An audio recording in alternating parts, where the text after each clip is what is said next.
And okay, so of course, gents, lovely weekend of rugby that just happened.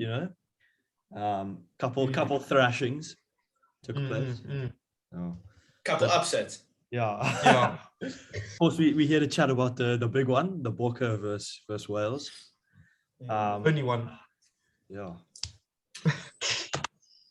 So I think for the most part, let's just run through the team sheets. A few interesting talking points. I think firstly, working from down up, Willems at fullback, and seeing no Villiers on the bench, as well as Afellele Fassi. It's a very interesting choice from Rassi and Sharks in your bar. So I don't know what your thoughts on that. So the first thing I want to say is I saw an article which was talking about the reason they went with Willems over Fassi is because obviously Willems has been in the squad longer than Fassi. He's been in the training and stuff. And apparently Willie does a lot of the defensive coordinating from the back.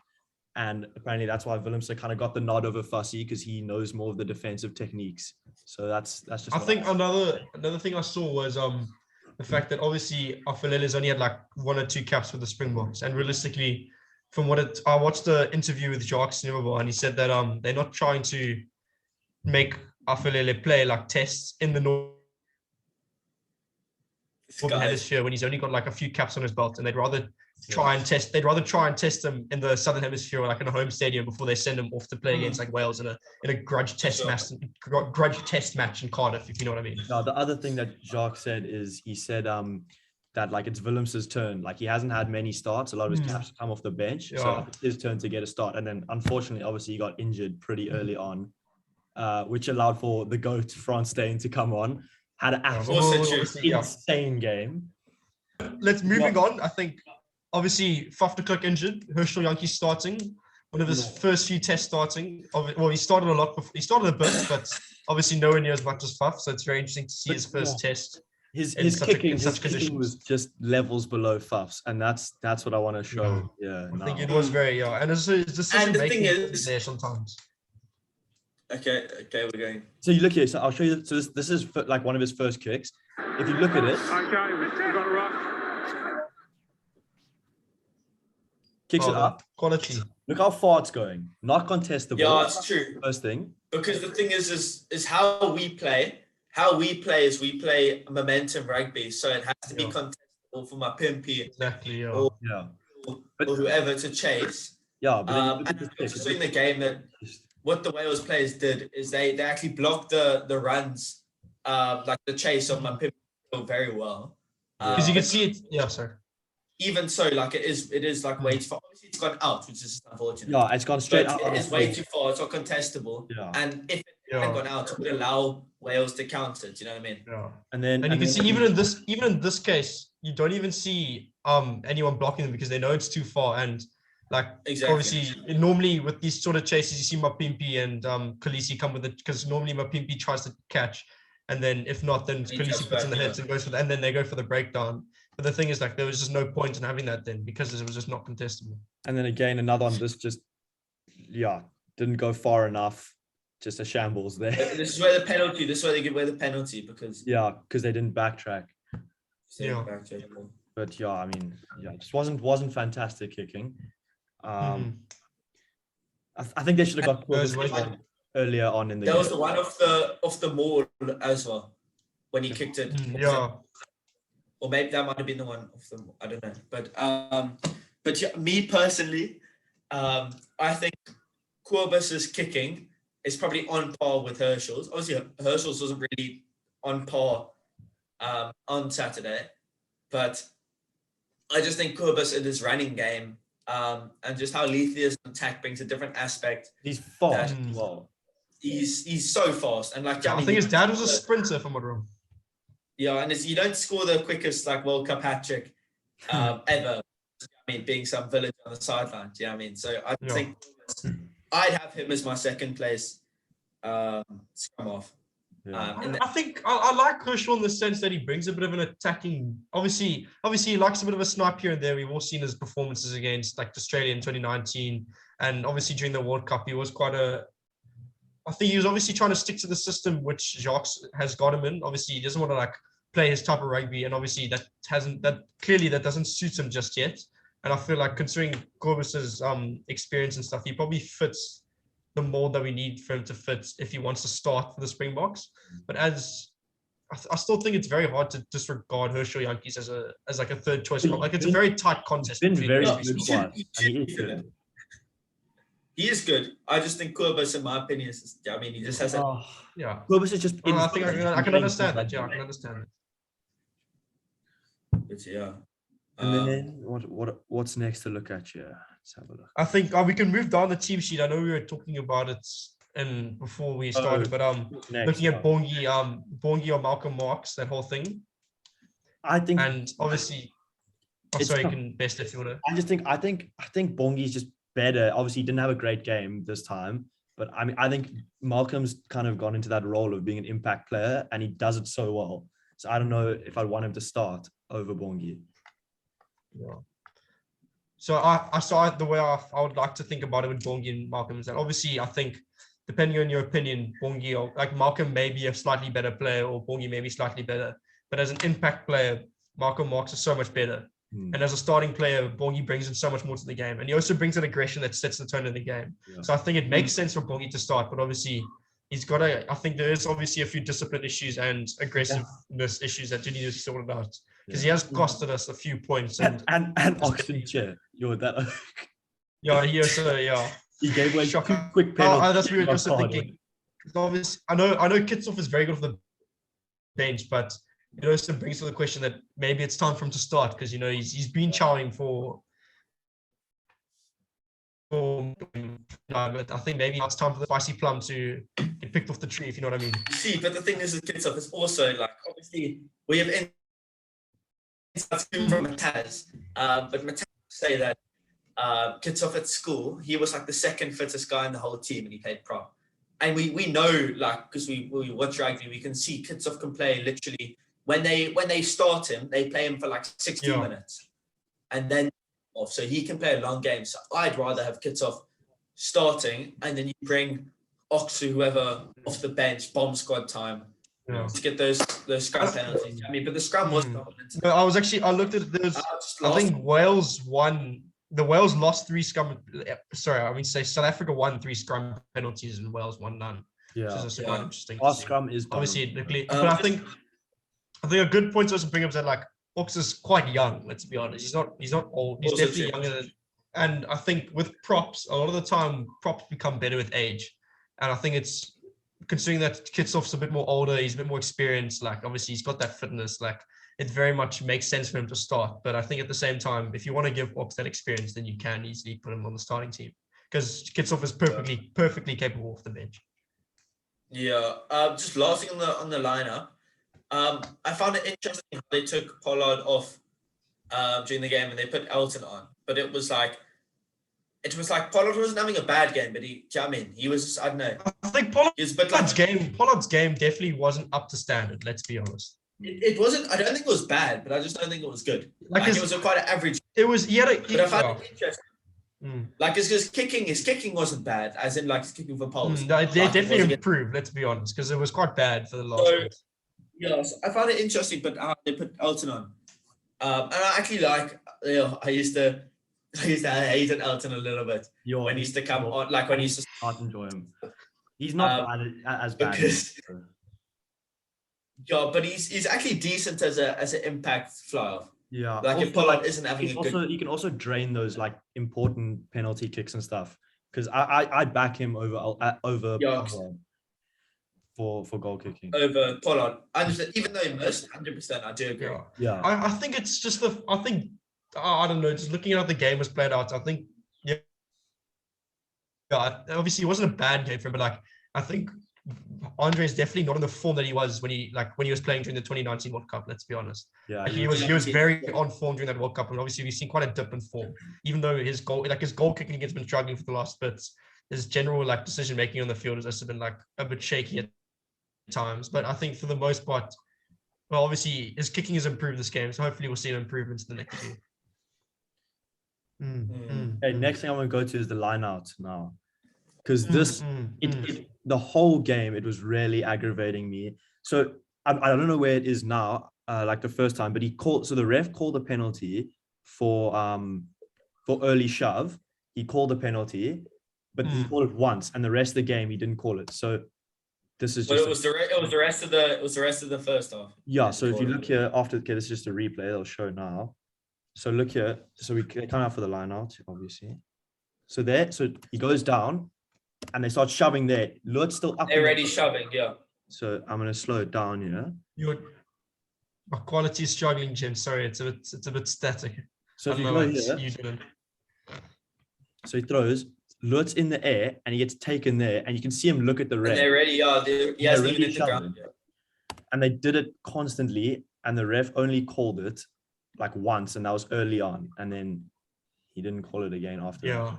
So I think that was. I think it's very hard to. It's very much up to the referees, and because obviously, from my professional experience, like it's especially as a line-out operator, so to speak. I think it's very hard for like, especially with those types of situations, like in terms of pre-engagement and stuff, referees tend to sometimes not necessarily notice that.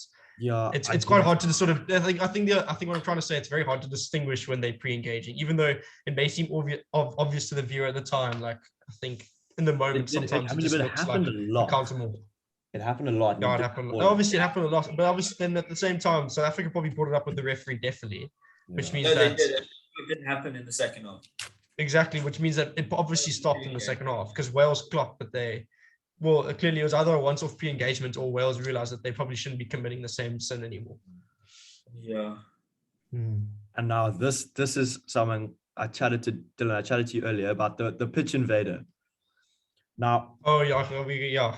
It's tough because if you look at a like a screenshot. Okay, here, look here. So if you look here, if you pause it there, when he catches it. Now it's just Frans Steyn one-on-one. Drawn pass should be simple. Yes, there's covering defenders. I think the pass was awful, first of all. So I think if the pass is better, maybe he goes and scores.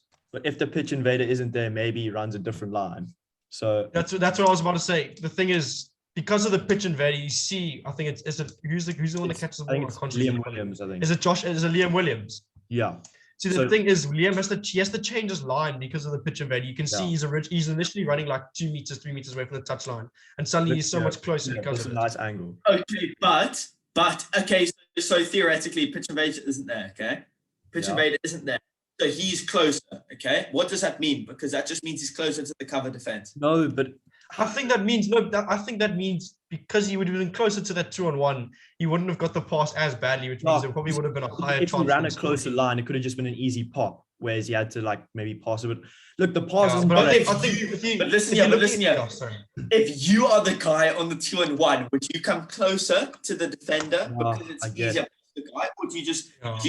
I think he probably Look, there's two things. As Vitelli probably would say, you should never blame the passer, but I think in this case you have to. The pass isn't great, but Liam Williams also overran a bit. He should be a bit deeper. He is quite flat at that. He should be.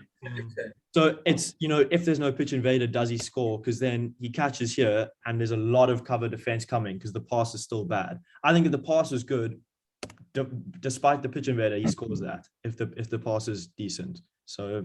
See, now I back the cover defense because I think even if obviously if the pass was good, he's been running on probably. But I think regardless of the pitch invader, I just don't think the pitch invader played a thing because of the pass. Do you know what I mean? If the pass was good and he maybe bumped into the people like the marshals or the pitch invader and he didn't score because he stumbled or whatever, then I'd be like, oh, But because pass was bad, I think even if the pitch invader wasn't there, I think the cover there was like you can see there's 3 guys there coming across. Yeah. And if he steps aside, I can see him waiting there. Yeah. I mean, so it's tough. I don't think they would have scored. And there's also it's obviously very hard to predict the outcome if it didn't happen. Like I think as Kanye West would say, I guess we'll never know. And then we have our try that got disallowed. Sorry, go for that first. This was just like, I think there's no ways this isn't a try. It was a bad box kick, but we're not going to talk about that. It is a bad box kick, but we've established that he's got it. We've established that already, so it's fine. So he kicks it up here, and then that's your boy Corbus, eh? if you look at all the forwards, not as good as Faf. They're even getting pulled back. The forwards are getting pulled back out of there, but they're not in the area. And then that comes off. You see Lucanio's literally pulling them back, and the forwards are. Yeah, and then Etzebeth runs through. Out of the way. They're not actually. How big is that handoff, though? Yeah, proper. They're very nice, yeah.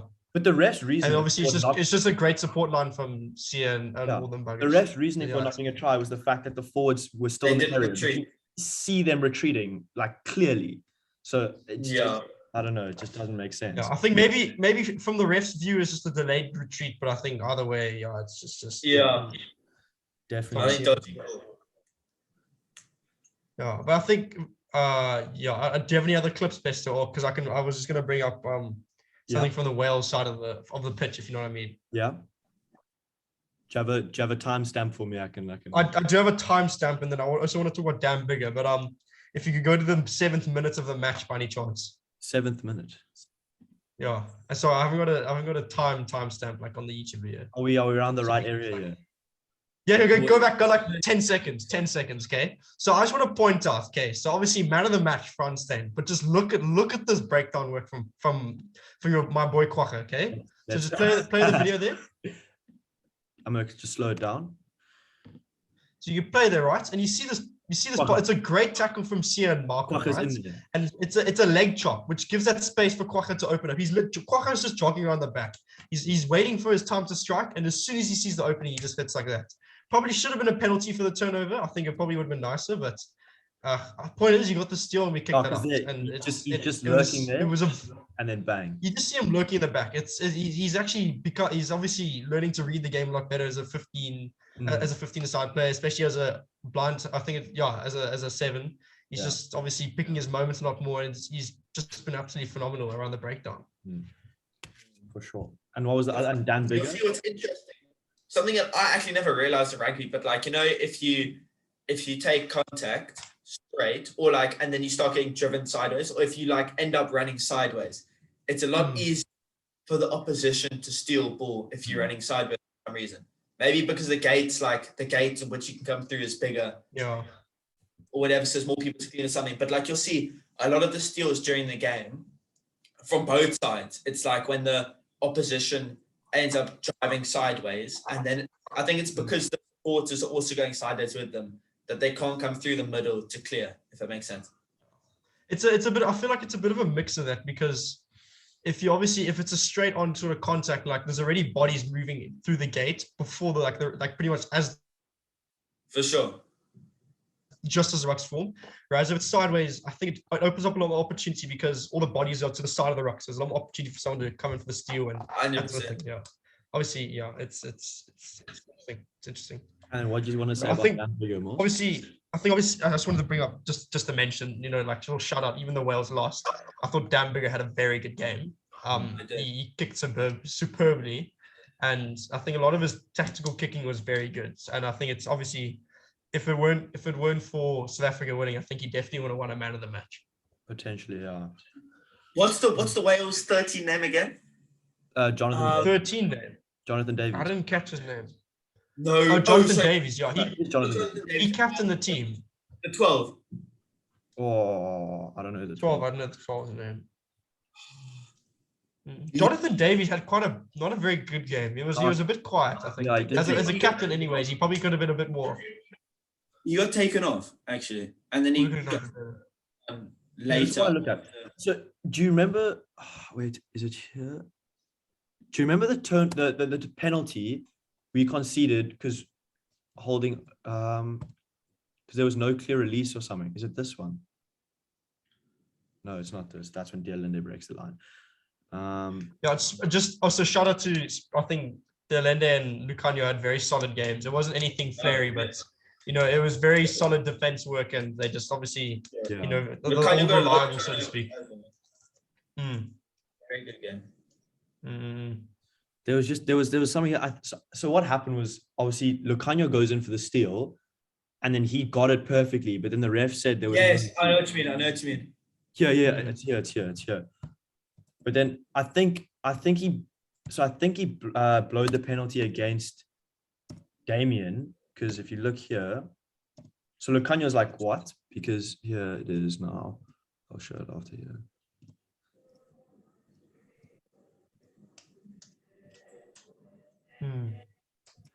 Obviously, you can't get every ref. Yeah, here we go. You can't get every refereeing decision right, but there's obviously tight calls here. You look at Damien. So Lucanio's not the tackler, so he can come in like that, like perfectly fine. But I think as Damien tackles him and then goes in, but then Lucanio kind of has hands on the ball more. So I don't know. I don't know if that's What's the reason for the penalty again? Not releasing. So I think it was against not releasing. Damien was the tackler. I think if you look at it, Damien, it's very hard to see because Damien almost looks like he shows daylight, but at the same time, he's sort of got his hands on him for a majority of the context, for like the majority of that entire context. So it sort of hints that he didn't necessarily show daylight and he's just gone straight in there. Because there he has him, and then he like goes straight away, goes down. But Lucanio's the first arriving player, and looks like Lucanio has hands on that. So yeah, but the thing is because Damien has hands on it also, and Damien was the tackler, it doesn't look like he showed daylight. Although Lucanio's got the ball, it's like Damien's kind of assisted in doing that, and he hasn't released, which means he hasn't allowed the player to play, so it actually makes it easier. Yeah. And it's a steal. I think fair decision in my opinion. Actually, I have a timestamp. I've just clocked it. Can you go to the first kick? You know that first crossfield kick from Wales in the 22? Oh, to Louis Rees-Zammit. Yeah. What time in the game was that though? It's like literally, it's just after that kick yard. It's like right That's there. the one that my pimps marks it. Because I just want to point out, it's quite interesting, especially with our South Africa defend, like how we defend with our wings and the fact that they have to shoot up and make decisions. And I think it's something that's been exposed a lot with us. If a fly-off is very good at putting those crossfield kicks, like our defense is very much exposable. Like you think back to Sivu Reese in the 2019 World Cup when All Blacks scored against us, and Mapimpi got gassed. That's when Mapimpi got gassed back to South Africa. I think honestly, if Louis Rees-Zammit, because he didn't have a very good game, like he dropped two nice bomb kicks, probably should have taken them. And he kind of failed a lot of 50-50 chances he probably should have taken. But like if he had caught that and there's an easy like 2-on-1 to work with there, or you could have put in some feet, I think it'd have been a sure try in the first 8 minutes of the game. Would have been a very different story. So you think against my boy, my pimps, you think he's going to get past him, bro? I think he definitely could have. If he had caught it properly, he definitely would have. Where is this cross kick, bro? It's like literally first 2 minutes. I'm pretty sure it's like literally the first. I don't think it was that. No, it wasn't that early. I think, was it not? No, it was off a penalty advantage, I think. It was off a penalty advantage. And there was two of them also. Oh, no, there wasn't two, wasn't it? It might be, now. I think it might be now because he kicks it to the right side. Yeah. That's probably gets a turnover. Two. It's great work on the ground. Maybe it's here. I think Trevor had a nice steal also. He could have probably worked a bit harder around his work rate wasn't that good. Like I kept a little eye on him and he seemed a bit. Okay, but then obviously that excuses it, yeah. But like he was a little bit sluggish off of that injury. No, that's the pass. Yeah, that's the pass. So this is the one I think this is that the pass. No, the other way, pass the crossfield kick, like it's very obvious that like if a fly-off knows how to thread the pass, we are very much exposable on that outside. And even though the cross cover is very much there, it's just, obviously we're playing a very high-risk, high-reward game, and it obviously raises questions as to whether or not we should continue playing that game. Even though it's worked for this long, I think eventually someone's going to expose us, and it's going to be very foreboding for the 2023 World Cup. But Mills, if the only way a team can score against you is by like putting crossfield kicks and I take it. Oh, yeah, it's here. So So it's just before this.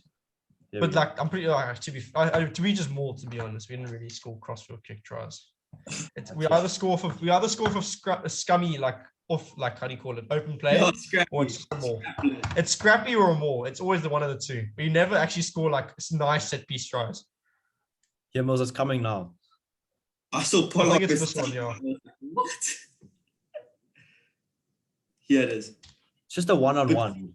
It's right. Yeah, it's a one-on-one, but it's look at that one-on-one, man. Like whether Louis takes if he takes it, he's probably got the momentum to go past Mapimpi. Excuse me, the guy's in the air like this, and you think Mapimpi? Yeah, but the point is, like, it's very much. I think if Louis Rees-Zammit was better on the high board, could have been probably a bit of a different story. Like, I think if Josh Adams was on that wing instead of Louis Rees, he definitely would have scored that. Yeah, because Josh Adams is like you think he would have scored that? So Mills, he catches that, and then what happens? Just play the video. If he catches it, Mapimpi's gonna take him he out. Doesn't catch it, he drops it. Yeah, but if he did catch it, he's going straight to the ground anyway. So that's what I'm saying. So he wouldn't have scored it. But then is that not Mapimpi taking him in the air then? I guess. No, because he's contested forward. He's contested forward, but it's just like as they've hit the ground, he's just been like, oh, no, but he has like look here, he does kind of take him. He like wraps half there and then takes him to ground. So I think it's a bit of a close score actually, and how do you think about it? Because if you look at it, he is obviously jumping to go in it, and Mapimpi's already hitting him as he's like sort of mid-air. And it's a very sticky one still. For sure. But even so, it's not like it's an open try type thing. I think even so, like if it wasn't, if we hadn't got back for that advantage and the whole knock-on thing there, and that was actually pointed out as an incident, I think it very much could have been a penalty. I think it's just. So it's not like a flaw in our game. Like Mapimpi probably shouldn't have tackled. But the thing is because if it happened, I think if our wingers don't know how to make decision make, let me restart. I'm stuttering like a. Okay, let me not make a simile.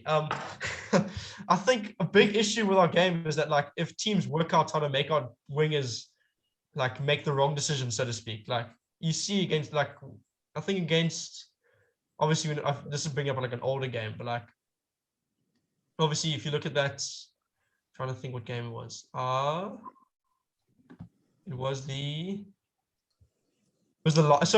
Lions' first test. Sorry, I'm throwing it back a bit here. But like, if you look at how a lot of the time, like you would just catch the winger in like not and so basically in the wrong position because what these teams would do is they would take out our decision makers, like they take out like Frans Malherbe or Dwayne Vermeulen, and then also I think it's Damien Allende, like they are main defensive coordinators in the line. And as soon as they take those players out, it forces the winger to make much more decisions and like actually have to try hit the right guy. And from there, like but that's because teams don't fold. That's because when the guys go out, then like people don't overfold. So there's overlaps and stuff. So obviously, like I'll be in a sticky situation, but I don't think that I don't think teams can like exploit. I don't think our wingers like in that case the crossfield kick. Mapimpi wasn't. He was in the right position. I think Mapimpi obviously got it right there. Sorry, I think I might have waffled a bit there. Like I was just giving like a bit of an on the moment personal opinion, but like I think for the most part, for our wings, it's very dangerous if those key decision makers are out of the game. Because then there's one less person that's supposed to be in the right position, and then suddenly they're trying to make a hit on a 1-on-3 and it's a line break. But yeah, I think we probably talked about everything in the game. Covered it nicely. Who do we play next week? I think we are playing either Scotland or England. I think it's Scotland. Scotland, yeah. Scotland. I think that'll be a very dangerous game. I'm very nervous for the game. We also have to be realize that like it's not a full strength team. Like we can make excuses here, there, but like it's full true. Strength, like this is very close to very close to a. But those key players like Colby and Faf. It's not like your locks out. Do you know what I mean? It's like these are the guys who score the tries. Yeah. We've got then that raises questions about the depth of the Springboks. Realistically, I think we should be building this sort of depth anyways. Like, well, I mean, we just beat Wales, so I don't think our team's bad. But I mean, like, we mustn't be like super critical of. Do you know what I mean? Like, Jesse Kriel didn't have the best game. Like, it happens. He's probably not used to wing. Obviously, as him being like a 13. And as you can see, you can see he's struggling under the high ball. I know it's wet and stuff. And I could see towards the end of the game, like you see at the kickoffs, like Wales would kick to him, like trying to get that. And it's also that's what St. Andrews is saying. Well, those autumn test series, it's like, it's also like South Africa experimenting, playing players in different positions, also against Northern Hemisphere teams, just to see, like, do you know what I mean? So Russia's ideas coming into the World Cup of how teams respond to different people. But so we've covered nicely, and we'll chat about this week's game next week. But been a very successful chat. But very good game.